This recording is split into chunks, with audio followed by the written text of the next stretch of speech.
Assalamualaikum warahmatullahi wabarakatuh. Perkenalkan, nama saya Marlianti Kasim, Stambuk F551-19132.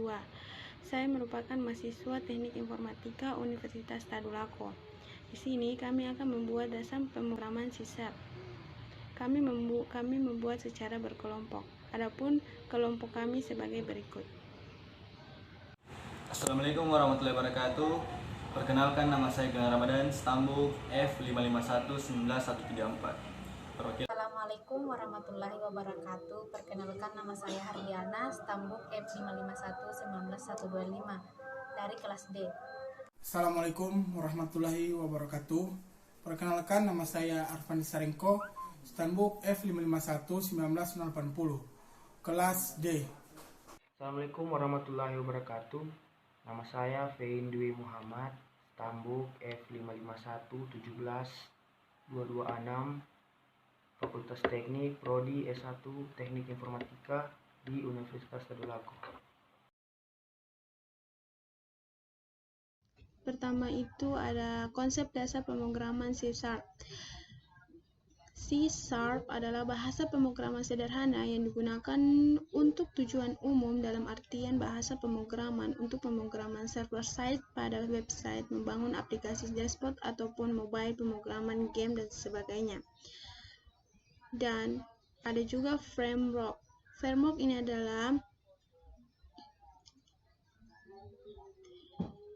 digunakan untuk mengcompile dan menjalankan kode C#. C# dikembangkan oleh Microsoft dengan merekrut Ernest Herzberg. Tujuannya dibangunnya C# adalah sebagai bahasa pemrograman utama dalam lingkungan Net Framework. Yang kedua itu ada struktur program. Struktur program terdapat penjelasan struktur apa saja yang ada dalam program C# serta penjelasan memulai dari program sederhana C#. Yang pertama itu ada resource atau library. Yang kedua itu ada namespace. Yang ketiga itu ada kelas program, dan yang keempat itu ada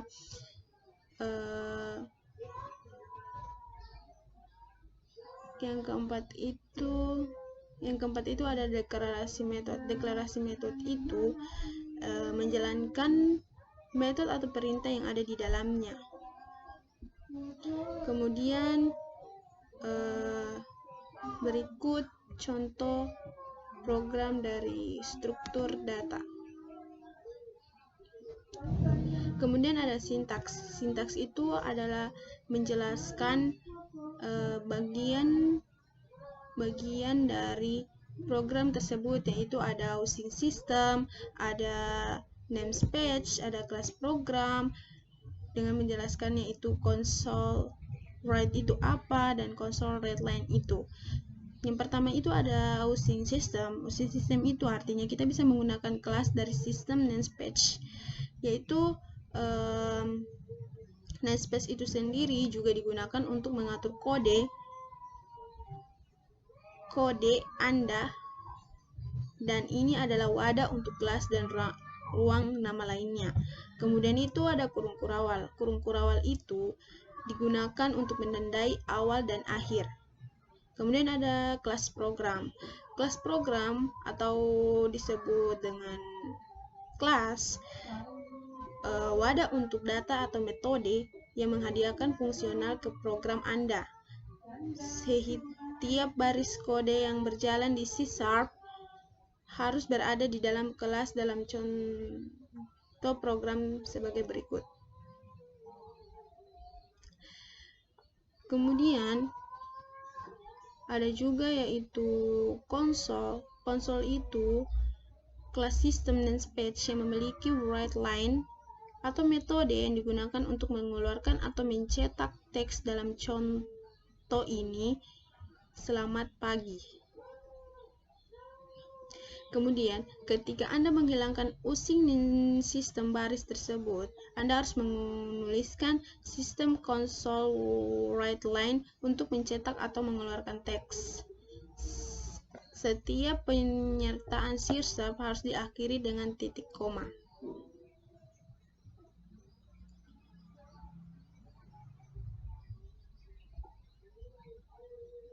ini dapat dijalankan atau dieksekusi oleh program, namun komentar ini sangat penting untuk memberikan keterangan kode program yang Anda buat atau sebagai catatan dalam penulisan kode program. Kemudian, dengan ini juga memudahkan dan tim saat bekerja sama karena bisa tahu alur dari program yang Anda buat atau bisa mengingat saat program lama tidak dibuka dan memudahkan dalam merawat kode programnya. Mari kita langsung ke penjelasan komentar. Berikut kode program dari komentar. Yang garis 2 miring ini adalah komentar 1 baris. Kemudian komentar 2 baris itu ada garis miring,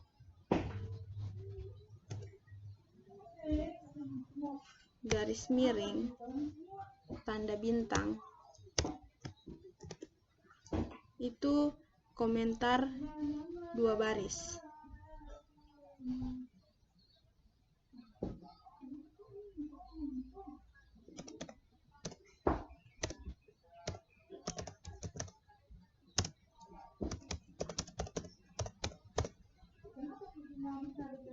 Komentar 2 baris.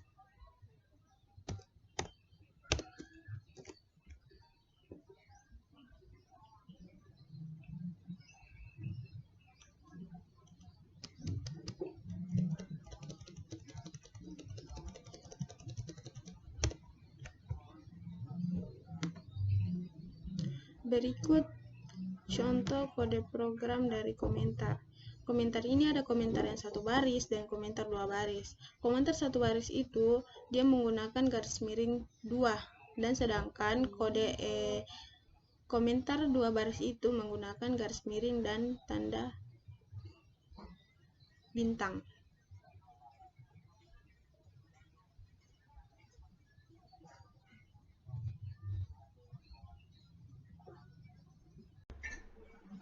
Empat, konsep dan teknik implementasi variabel di C#. Variabel merupakan tempat untuk menyimpan data yang memiliki suatu tipe data. Variabel ini akan diwakili oleh suatu lokasi di memori komputer kita.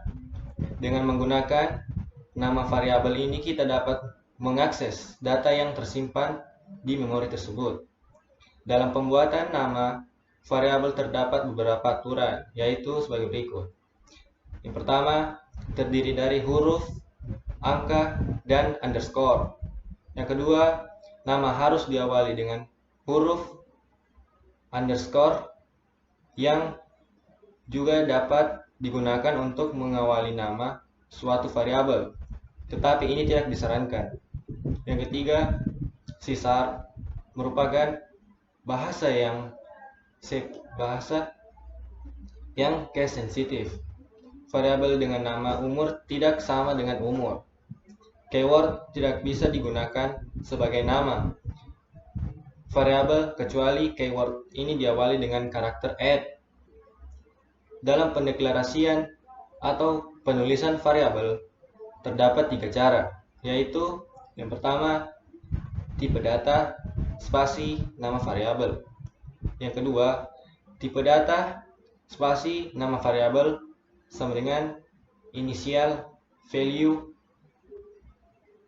Initial value merupakan nilai awal yang diberikan terhadap variabel ketika variabel tersebut pertama kali dibaca.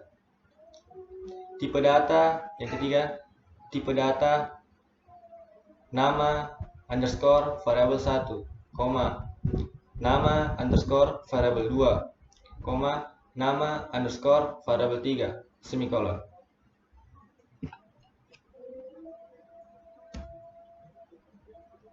Tadi ikut kah? Foto belum? Mana kismat matinya? Pas mati di atas, ini saya atas itu. Itu tadi kan tombol kiri teh. Tombol kanan, kiri, klik saja kiri. Tidak, klik saja kiri di atas. Ini? Gila. Ya Allah, cuma itu 5. Teknik penanganan user interface di C#. Untuk membaca input user pada C# dilakukan dengan menggunakan metode readLine dalam kurung dari kelas console. Kemudian untuk tipe data selain string, input user harus dikonversi terlebih dahulu ke tipe data yang diinginkan dengan menggunakan kelas convert. Di beberapa metode dari kelas convert yang dapat digunakan yaitu toBase 64, string, toBoolean, toByte, toChar, toDateTime, toDecimal, toDouble, toInteger 16 dan toInteger 32. Dan contoh codingannya yaitu seperti yang telah saya buat ini. Contoh codingan dari teknik penanganan user input di C#. Contohnya seperti ini. Masukkan nama Anda, Gilang, umur 19. 6. Konsep penggunaan escape character. Escape character yang sering digunakan mengatur susunan string. Escape character juga digunakan untuk mempresentasikan karakter yang merupakan bagian dari kode program sebagai karakter biasa. Escape character umumnya menggunakan keyword backslash. Sekian. Di sini saya akan menjelaskan tentang string. Langsung saya jelaskan tentang materinya. Dalam pemrograman komputer, sebuah string yang secara tradisional merupakan urutan dari karakter baik sebagai konstan literatur sebagai semacam variabel yang terakhir mendukung elemen-elemennya untuk dimutasi, panjangnya diubah atau diperbaiki. Sebuah string pada umumnya sebagai tipe data dan string diimplementasi sebagai struktur data array yang menyimpan urutan elemen, biasanya karakter, menggunakan beberapa pengkodean. Karakter string juga dapat menunjukkan larik yang lebih umum atau urutan lain, tipe, dan struktur data. Bergantung pada bahasa pemrograman dan tipe data yang tepat yang digunakan, variabel yang dideklarasikan sebagai string dapat menyebabkan penyimpanan dalam memori. Dalam memori dialokasikan sebagai statistik untuk panjang maksimum yang telah ditentukan, atau menggunakan alokasi dinamis untuk mendukungnya memberikan sejumlah variabel elemen. Sebuah tipe data string adalah tipe data yang dimodelkan pada gagasan string formal. Pada string formal, string adalah tipe data yang penting dan berguna sehingga diimplementasi hampir di semua bahasa pemrograman. Dalam beberapa bahasa, mereka tersedia sebagai tipe primitif dan dalam bahasa lain sebagai tipe kompositif. Kebanyakan bahasa pemrograman tingkat tinggi memungkinkan untuk string biasanya dikutip dalam beberapa cara untuk mewakili sebuah contoh dari data tipe string. Kemudian, dalam pemrograman komputer, sebuah string dapat menunjukkan atau berguna untuk menyimpan data dibaca, seperti kalimat atau daftar data abjad, seperti sekuens asam nukleat dari DNA. Bergantung pada bahasa pemrograman dan tipe data yang tepat yang digunakan, variabel yang dideklarasikan sebagai string dapat menyebabkan penyimpanan dan memori dialokasikan secara statis untuk panjang maksimum yang telah ditentukan, atau mendukung mengurungkan variabel elemen. Ketika sebuah string muncul secara online, kode sumber itu dikenal sebagai string literature string anonim. Dalam bahasa formal yang digunakan dalam logika matematika dan ilmu komputer teoritis, string adalah urutan simbol terbatas yang dipilih dari himpunan yang disebut alfabet. Sebuah tipe data string adalah tipe data yang dimodelkan pada gagasan string formal. Kemudian, meskipun string formal yang memiliki panjang terbatas, sewenang-wenang string yang panjang dalam bahasa sangat nyata dapat membangun hingga maksimum buatan. Secara umum, ada dua jenis tipe data string. String dengan panjang tetap yang memiliki panjang maksimum tetap untuk ditentukan pada waktu kompilasi dan yang menggunakan jumlah memori yang sama apakah yang diperlukan atau tidak, dan string dengan variabel panjang yang panjangnya tidak ditetapkan secara sembarangan dan yang dapat menggunakan jumlah memori yang bergantung pada persyaratan aktual pada waktu proses. Kebanyakan string dalam bahasa pemrograman adalah dengan variabel panjang. Tentu saja, bahkan string dengan variabel panjang dengan ukuran yang tersedia memori komputer. String panjang dapat disimpan sebagai bilangan bulat terpisah yang dapat menempatkan batas buatan lain pada panjangnya, atau secara implisit melalui karakter terminasi, biasanya nilai karakter dengan semua bit 0 seperti dalam bahasa pemrograman C. Baik, itulah tadi penjelasan mengenai materi string. Di sini saya juga akan memunculkan sebuah codingan string. Nah, ini dia salah satu dari codingan string yang berisi string kode, string start tahun, bulan, lokasi.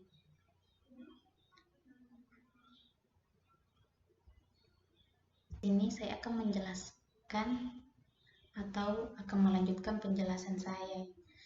Yang selanjutnya saya akan menjelaskan tentang percabangan. Selection statement atau percabangan digunakan untuk menentukan bagian mana dari program yang akan dieksekusi selanjutnya. Yang pertama yaitu if statement digunakan untuk mengeksekusi kode program jika kondisi tertentu terpenuhi. Misalnya, dalam hal melakukan operasi pembagian, program harus mengecek terlebih dahulu apakah pembagi bernilai 0 atau tidak agar terjadi runtime error. Selanjutnya, if else. Suatu variasi dari if statement adalah if else. Dalam statement ini, selain menunjukkan langkah apa yang harus dilakukan jika suatu kondisi terpenuhi, kita juga bisa menentukan langkah apa yang mesti dilakukan kalau kondisi tersebut tidak terpenuhi. Masih berhubungan dengan contoh sebelumnya, jika Y bernilai 0, kita ingin mencetak pesan ke layar untuk memberitahukan kepada user bahwa operasi pembagi tidak bisa dilakukan karena pembagi bernilai 0. Switch seringkali dalam program ini kita ingin melakukan pengecekan untuk beberapa kemungkinan nilai dari suatu variabel. Bagian default dari switch berfungsi seperti else dalam if, artinya jika tidak ada kecocokan dalam case-case lainnya, maka bagian dalam case default yang akan dieksekusi. Di sini saya pun memiliki contoh program dari percabangan. Nah, ini salah satu contoh dari fungsi percobaan. Which tentang else if nilai, umpama nilainya sini 75, 60. Seperti yang saya jelaskan tadi, if else suatu variasi dalam statement adalah untuk menentukan langkah apa yang harus dilakukan jika suatu kondisi terpenuhi.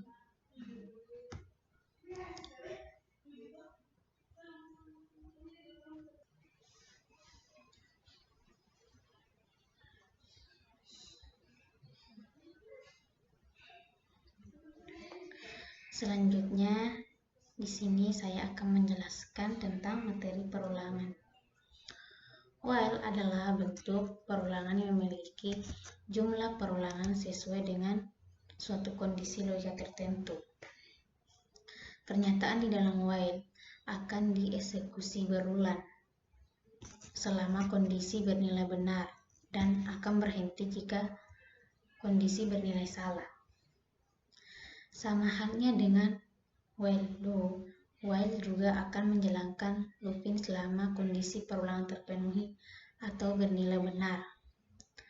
Berbeda pada perulangan while. Pada perulangan do, while pengecekan kondisi perulangan dilakukan setelah eksekusi pernyataan yang diulang. Pada umumnya, looping yang dilakukan oleh for telah diketahui batas awal, syarat looping dan perubahannya. Selama kondisi terpenuhi, maka pernyataan akan terus dieksekusi. Pernyataan break akan selalu terlihat digunakan bila menggunakan pernyataan switch. Pernyataan ini juga digunakan dalam perulangan. Bila pernyataan ini dieksekusi, maka akan mengakhiri perulangan dan akan menghentikan proses pada saat tersebut. Nested loop merupakan perulangan di dalam perulangan. Contohnya, terdapat perulangan for dalam perulangan for sebelumnya. Perulangan pertama akan dilaksanakan selama nilai baris sama dengan nilai yang dimasukkan. Kemudian dijalankan perulangan kedua, dijalankan hingga nilai kolom lebih dari nilai baris dan kembali dijalankan perulangan pertama dan seterusnya. Nah, di sini saya juga akan menampilkan sebuah contoh program perulangan.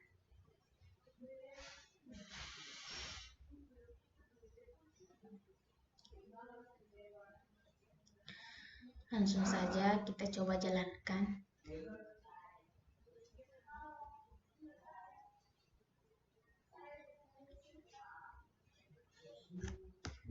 Dan ini adalah hasil dari program perulangannya.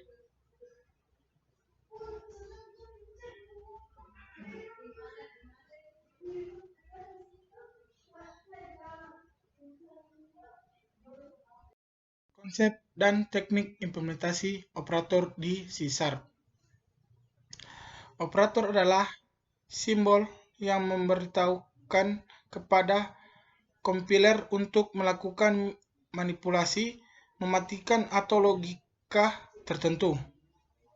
Operator dibutuhkan dalam membangun ekspresi sebuah program.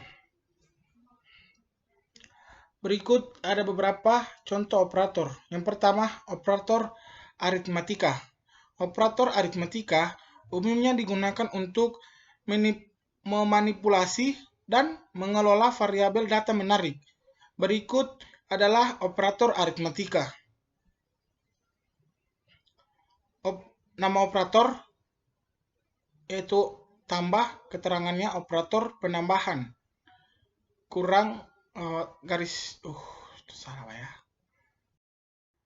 Selanjutnya yaitu konsep dan teknik implementasi operator di C#.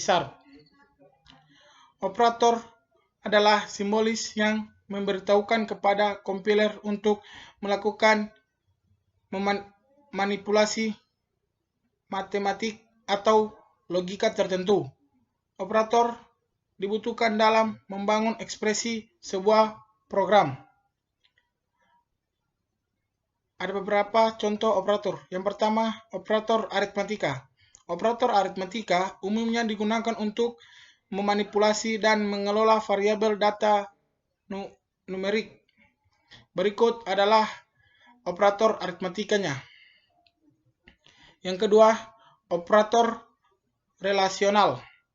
Operator relasional umumnya digunakan untuk membandingkan dua buah operan dan memanipulasi perbandingan antara dua nilai sehingga menghasilkan nilai bool.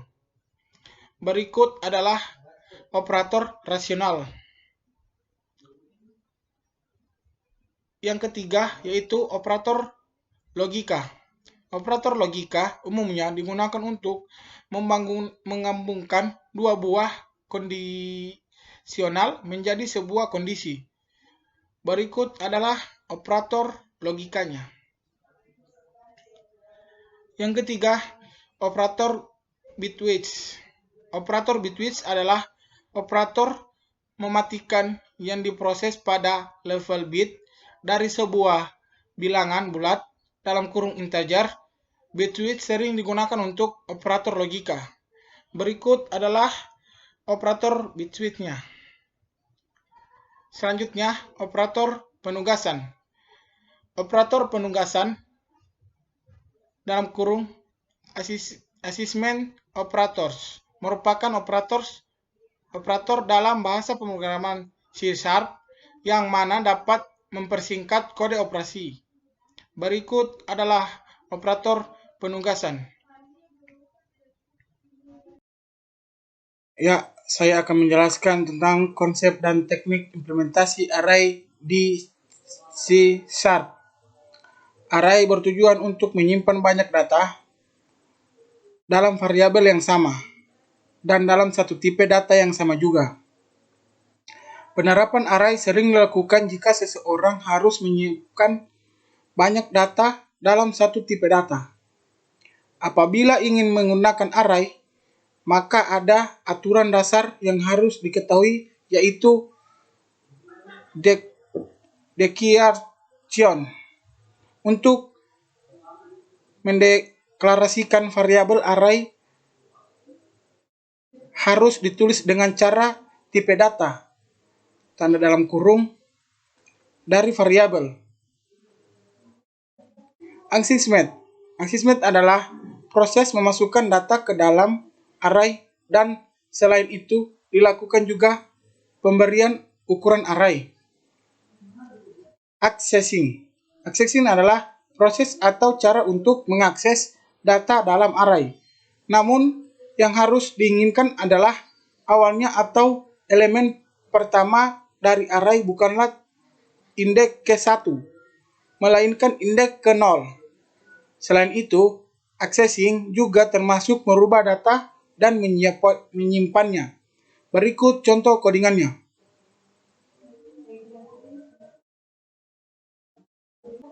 Yang berikut, konsep dan teknik implementasi metode di C#. Metode dalam kurung metode merupakan kumpulan dari beberapa statement yang digabungkan menjadi satu seperti halnya sebuah grup yang melakukan tugas tertentu. Metode memiliki banyak kelebihan. Di antaranya adalah 1. Kode bersifat reusable, yang artinya kode tersebut dapat digunakan kembali. Yang kedua, mudah untuk menguji.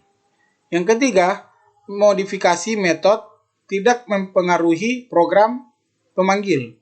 Yang keempat, metode dapat menerima lebih dari satu masukan yang berbeda. Program dengan bahasa pemrograman C# paling tidak memiliki satu metode, yaitu metode main. Untuk menggunakan metode pada bahasa pemrograman C#, kita perlu mendeklarasikannya terlebih dahulu kemudian memberi metode tersebut. Dalam pendeklarasian metode C++ harus memenuhi beberapa syarat. Yang pertama, tipe return atau pengembalian nilai. Yang kedua, nilai dari metode tersebut. Yang ketiga, daftar parameter atau opsional. Berikut jenis-jenis metode. Yang pertama yaitu defining dan calling. Yang kedua, recurse method call. Yang ketiga, method passing parameter. Sedikit saya menjelaskan, defining dan calling adalah pemanggilan metode dari kelas yang sama di dalam fungsi main harus melalui objek kelasnya. Yang kedua, recurse method call. Recurse method call adalah sebuah metode yang memanggil dirinya sendiri. Recursional selalu butuh state di mana dia berhenti memanggil dirinya sendiri. Yang ketiga, metode passing parameter, yaitu ada 2 poin. Pass by full memberikan salin nilai variabel ke sebuah metode. Yang kedua, pass by reference memberikan alamat memori stack sebuah variabel ke sebuah metode. Berikut contoh codingannya. Oke, baiklah, kita akan lanjut ke materi. Saya di sini akan menjelaskan beberapa materi, yaitu pertama, konsep dan teknik implementasi struktur di C#, dan yang kedua, konsep variabel bertipe float dan bertipe reference. Di sini pertama kita akan membawakan materi, yaitu konsep dan teknik implementasi struktur di C#. Sebelum kita masuk ke materinya, kita harus mengetahui apa itu struktur di C#. Jadi di sini struktur itu bisa juga disebut dengan struk, merupakan kumpulan dari beberapa variabel dengan beragam tipe data yang dibuat dalam satu variabel. Jadi teknik implementasi struk di C# ini menyangkut tipe data yang menyimpan beberapa data dengan default publik, dan juga biasa sering dikenal dengan kata record di dalam bahasa pemrograman. Itu yang sering kita dengar. Struk ini bermanfaat untuk mengelompokkan sejumlah data dengan tipe yang berbeda. Struktur ini biasanya digunakan untuk jumlah data yang lebih kecil, gitu. Jadi, dan juga struktur ini tidak dapat diwariskan ke tipe lain dan tidak perlu membuat objek baru dengan menggunakan keyword baru. Seperti ini contoh programnya. Baiklah, kita lanjut ke materi yang berikutnya, yaitu konsep variabel bertipe value dan bertipe reference. Dalam bahasa pemrograman C#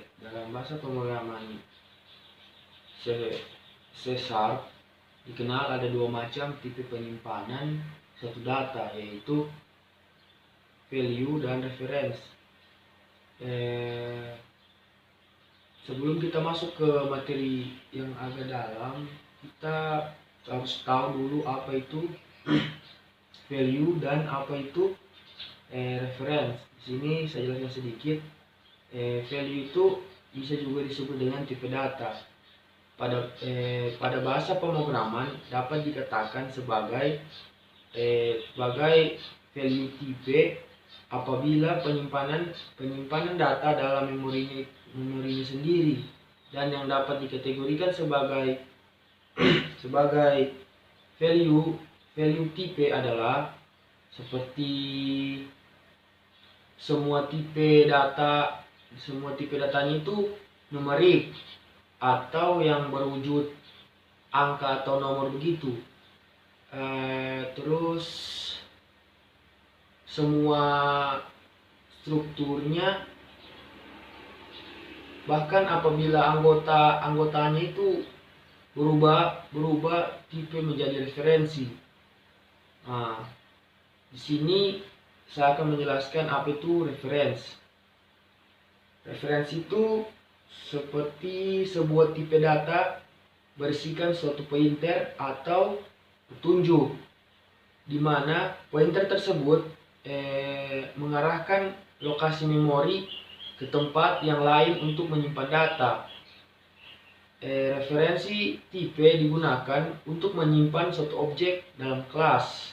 Jadi di sini dalam materi ini saya dapat menyimpulkan kenapa disebut dengan tipe data reference, dikarenakan berisi referensi atau alamat memori ke objek sebenarnya. Jadi itu kenapa sampai disebut dengan data referensi. Kita lanjut ke programnya.